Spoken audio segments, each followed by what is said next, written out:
Shalom, shalom, um ótimo dia e que o Espírito Santo seja o nosso guia, seja a nossa direção para o dia de hoje mais uma vez. Estamos aqui com mais um devocional, mas antes eu peço para vocês se inscreva no nosso canal, clica aí no sininho, porque nem todo dia a gente consegue enviar para você o nosso devocional, porque a meta acaba bloqueando. Mas se você estiver aí no nosso canal, você vai receber todos os dias o nosso devocional. O devocional que eu gostaria de compartilhar hoje com você, eu gostaria de inverter. Eu gostaria de contar uma história e depois ler o versículo bíblico, porque assim você vai compreender de fato o que o Espírito Santo está direcionando ao nosso coração hoje. Eu estava lendo uma história sobre a Rússia e por volta do ano 1800, a Rússia ela era governada pelos czares. E quando o czar Constantino ele abdicou o trono, Nicolau I assume a sua responsabilidade e vai liderar ali um grande exército que a Rússia tinha. Porém, um grande amigo de Nicolau procura Nicolau e vai expor um problema que ele tinha.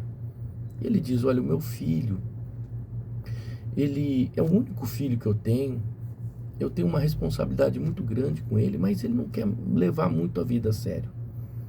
Ele fica aí nos bares, nos vícios, ele é totalmente viciado em jogos, em bebidas, e eu gostaria que ele tomasse uma direção. Será que por acaso você não conseguiria colocar ele de frente ao exército? Porque quem sabe ali ele consegue, junto ao militarismo, adquirir responsabilidades.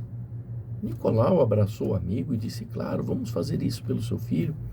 Colocou o filho daquele homem, daquele grande amigo dele de infância, à frente daquele trabalho do exército. E ali, aquele moço começou a pegar responsabilidade, se afastou dos antigos amigos e agora levava uma vida militar com muita responsabilidade. E ele acabou se destacando nas finanças. E ele foi colocado no posto de tesoureiro do exército. E ele tomava conta de toda a moeda do exército, de todo o tesouro do exército, com muita responsabilidade. Um dia ele sai da sua casa, passa em frente ao bar e vê ali os amigos que estavam bebendo. Os amigos chamam ele para entrar naquele bar e ele diz que não, que a vida dele não era mais aquilo, cumprimenta, conversa um pouco com os amigos e vai embora. Ele fica pensando e aquilo traz pensamentos do passado na mente dele, dos amigos. No outro dia ele vai, e agora sem convite, ele entra no bar e vai procurar os antigos amigos. E conversa vai, conversa vem, acabou tomando ali um copo de bebida. Depois outro, depois mais outro, depois mais outro. E de repente, ele já estava naquela vida antiga. A vida do passado havia o reencontrado. E sempre embriagado, acabou de novo se envolvendo nos jogos, nos vícios. E aí ele acabou perdendo todo o seu dinheiro nos jogos, e aí ele acabou ficando sem recursos, né? Quantas pessoas estão assim? Pessoas que estão envolvidas aí no jogo do tigrinho, nesses jogos que dizem que são legalizados e não são, né? De alguma forma, sobre esses jogos de futebol, enfim, essas bets da vida, né?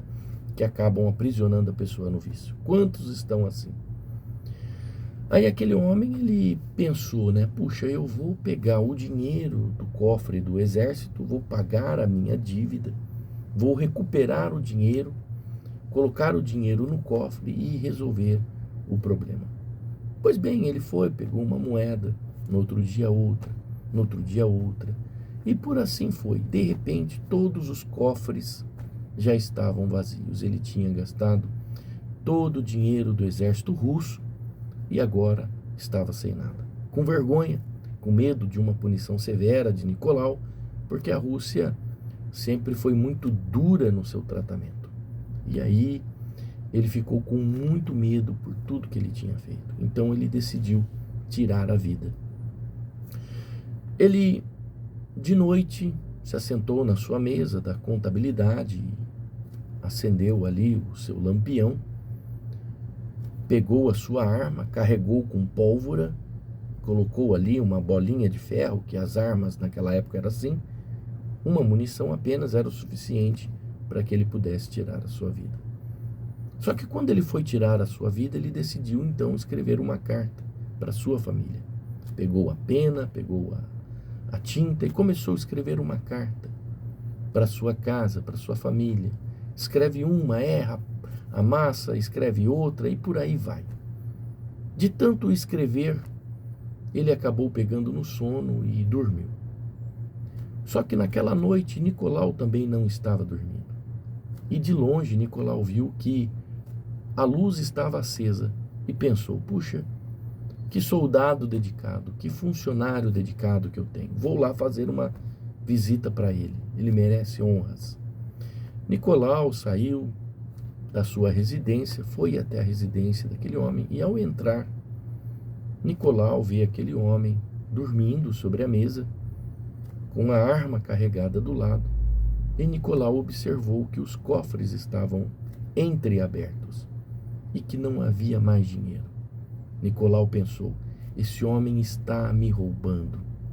E com um momento de fúria, ele pegou aquela arma que estava sobre a mesa e decidiu matar aquele soldado.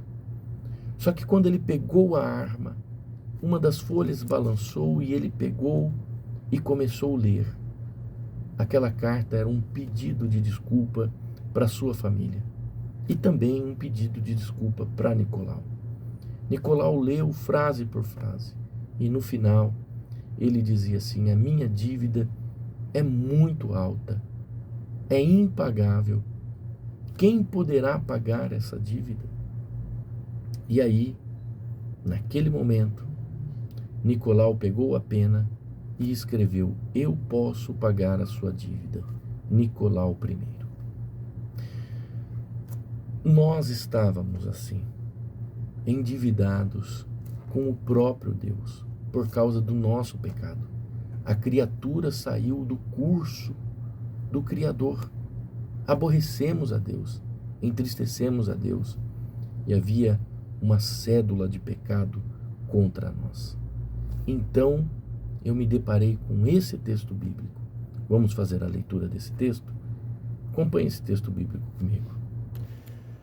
Tendo cancelado o escrito de dívida que era contra nós e que constava de ordenanças, o qual nos era prejudicial, removeu inteiramente, encravando na cruz e despojando os principados e as potestades, publicamente os expôs ao desprezo, triunfando deles na cruz. Que texto maravilhoso! Jesus removeu todo o escrito de dívida que havia contra nós, encravando na cruz. E não foi só isso. Ele também despojou todo o principado. Ele deixou nu toda a entidade maligna que se opõe contra nós. Ei, Jesus pagou a sua dívida. Ele encravou a sua dívida na cruz. Você não deve mais nada. Basta você recorrer a Ele e receber o perdão. Pense nisso. Jesus oferece para você redenção. Sexta-feira agora, nesta Sexta-feira Santa, eu te aguardo aqui na comunidade Família de Deus. Nós vamos fazer a celebração do culto do lava-pés. Quero entregar para você o sangue do Cordeiro, que é o suco da Santa Ceia, consagrado na Santa Ceia, que passa a ser o sangue do Cordeiro. Você vai levar para sua casa, você vai passar nos umbrais da sua porta. nesta sexta-feira, o culto do lava-pés com a entrega do sangue do Cordeiro para você passar nos umbrais da sua porta. Te aguardo aqui na comunidade Família de Deus, que é uma igreja séria, compromissada com a palavra da verdade. Jesus já pagou todo o escrito de dívida que havia contra você. Deus te abençoe. Shalom.